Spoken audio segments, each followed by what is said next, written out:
me, the artist. Part 2 of our one-on-one with Joe Konas. Wow, a 4-album deal for a band, and you're in your 20s, and it must have been just pleasant. I should ask the question. Was it overwhelming to you? Or It was. Oh, no, for sure, Joe. So going back to Abbey Road Studio for a minute, was it as strict as it seemed? Like all of the writings of it back in that era was like, it's this hall of wisdom and discipline, and you go in there and these artists, along with these great engineers, turn out these great albums. Was it really disciplined from your perspective? You're not allowed to do that. If they caught you, you're terminated. So you open the door and you could look down to Studio 3. And it was just funny to see that, depending on who the producer is. If we had another producer, maybe he'd say, listen, why don't you be yourselves? When you do an album, 10 songs, maybe 5 should be us, the other 5 should be pop. And whatever radio station, like Radio 1 or whatever, we did, Baby's Rich got a lot of plays.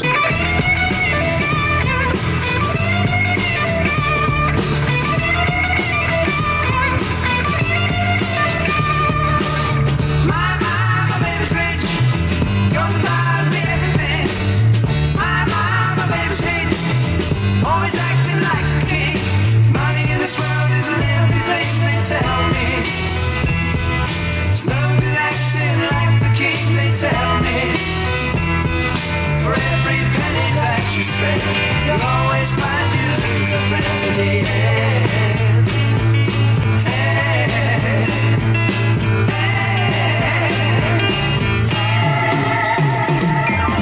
My mama, baby's rich.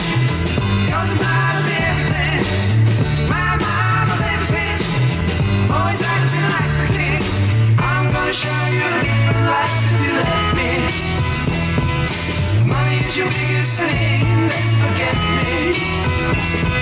You're always gonna pitch your bed. When it comes to friends, you won't have any in the end.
When we played live, it was different compared to what was on the actual recording.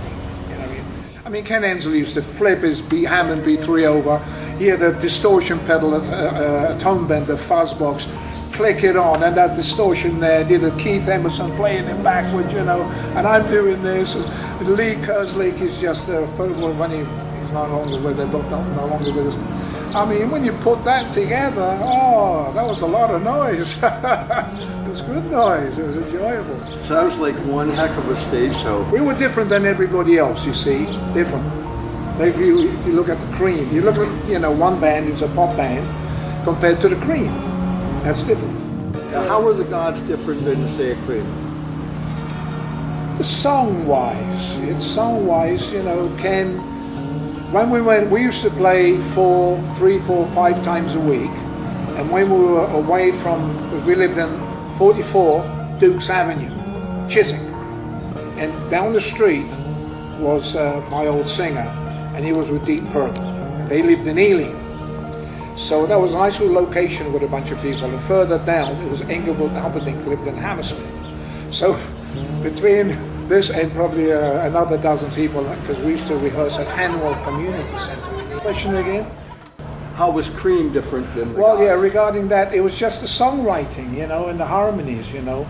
Because when you listen to the Cream, who did they remind you of? The Cream. If you listen to Jimmy, it was Jimmy. If you listen to Deep Purple, they were Deep Purple. You know, if you listen to Black Sabbath, Iron Man, you knew exactly that opening.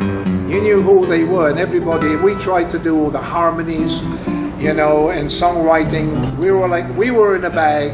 Hendrix was in a bag. Cream were in a bag, and so forth and so forth. You could when you heard, you know, you knew immediately. Oh, Jimi Hendrix. Of course not, right? So you knew who they were. You know, that was the era for you know what, the Who, smashing stuff. You're not going to see that anymore. And Hendrix burning guitars and Stevie Ray Vaughan. I mean, oh, those are huge, fabulous players. You know, when you think about that, look, you know, there's not much of that happening anymore. No, there's nothing. It's an era gone by that we were just lucky to live in, and you were lucky to be a part Right. of. Yeah. Do you have a song from the Gods that is kind of your favorite, or one that kind of comes back to mind even in these days? The title, but I don't sing. I haven't listened to her in much years, but it was.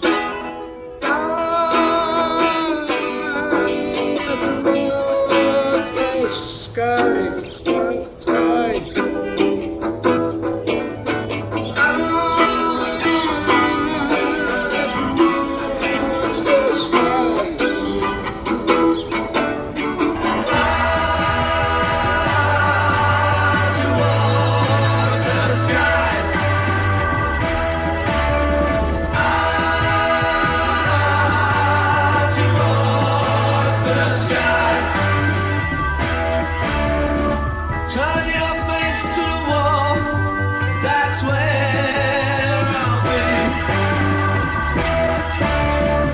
In the crack of the pane, my eyes you'll see.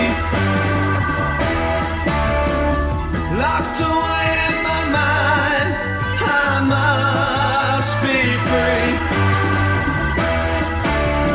Reason with myself I find life is treating me unkind.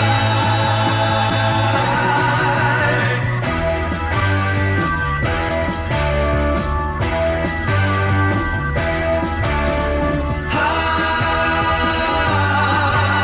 towards the sky. High towards the sky. Run the fields of green and touch the ground. Zipping on my ears to hear a sound. Picking things to see up from the ground. Reason with myself I find life is treating me unkind.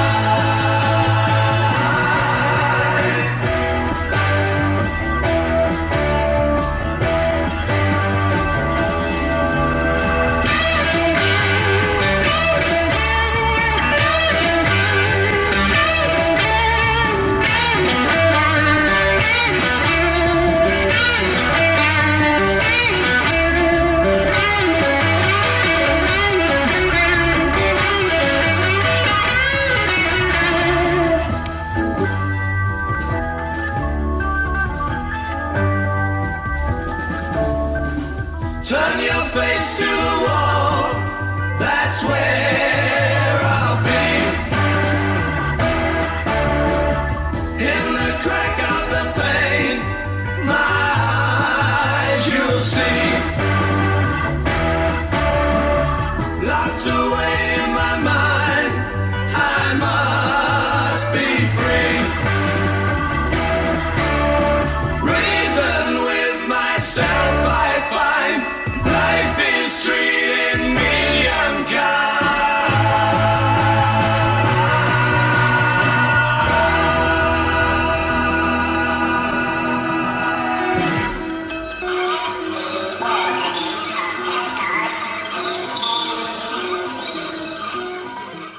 So that's the way that one is. Now you can picture that with Ken Hensley's organ grinding and the drums thrashing and the harmonies come in. You know, it wasn't a, well, none of that, you know what I mean? So, tell your face in the world, that's where I'll be. In the crack of the day, my eyes will see. And then it goes on and the harmonies come in, you know. Bands had to have a uniqueness, a sound that made them stand out back in that era, and I know the Gods did. How is it that you ended up sharing the stage with Jimi Hendrix? Well, I went to see him a bunch of times. At the Marquee Club is where we ended up getting actually a house gig at the Marquee Club, the Gods. I played there a couple of years before that for John G, who was the manager, you know. And saw Jimmy there, the Bag of Nails, a bunch of other places, you know, probably I'd say half a dozen times.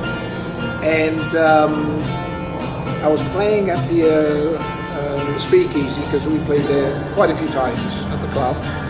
And Jimmy actually played Sunday and Monday at the Royal Albert Hall. And we're playing away, and of course in the corner of my eye, you can't miss Jimmy coming in.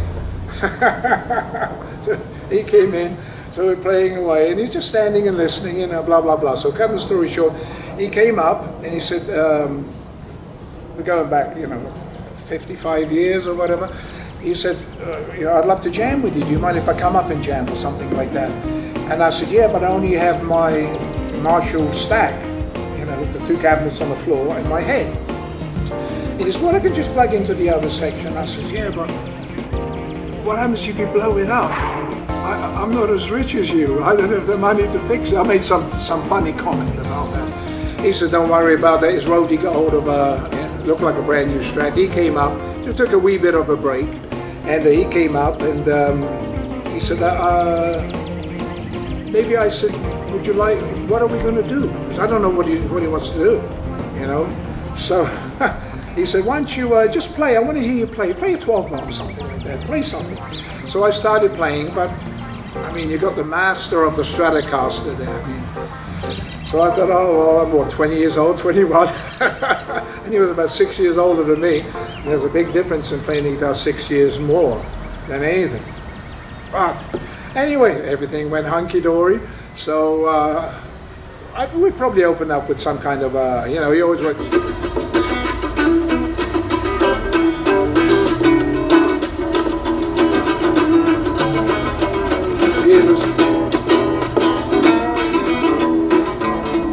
So, you know, he got into that rhythm, so I went, you know.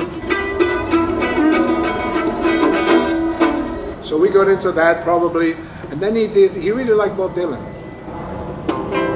Like a Rolling Stone, that's what it was, like a Rolling. Didn't you? And if I don't know the song, the volume goes down, so I don't play the wrong chords. But I could, he was on my right, you know, so do one of those. So we did a bunch of stuff, and when we did jam, you know, he'd look at me, and I go, oh, it's my turn to play again? You know, I mean, he played some brilliant solo, and I thought, okay. But, you know, all in all, yeah, it was for a while, a good hour, I would say, you know. And then, you know, but, you know, the Speakeasy, there was always like Keith Moon was there, having a good time. Well, he did have a good time because the one, maybe that night or whatever night, he was laying in the middle of a road like this, and he said, where's my freaking Rolls Royce? And the two girls picked him up. Where's my freaking Rolls Royce? I lost my It was the Austin Powers trip of the 60s. Fun, absolutely, yeah, it was fun. And with Hendrix and everything. But a lot of people would be hanging around there. A lot of clubs. Ricky Ticks were really good. We opened up for the Who and all the Small Faces and all sorts of stuff. There's so much. There really is. I'll need a list to look and say, oh, I remember that night. Oh, I remember what we done here.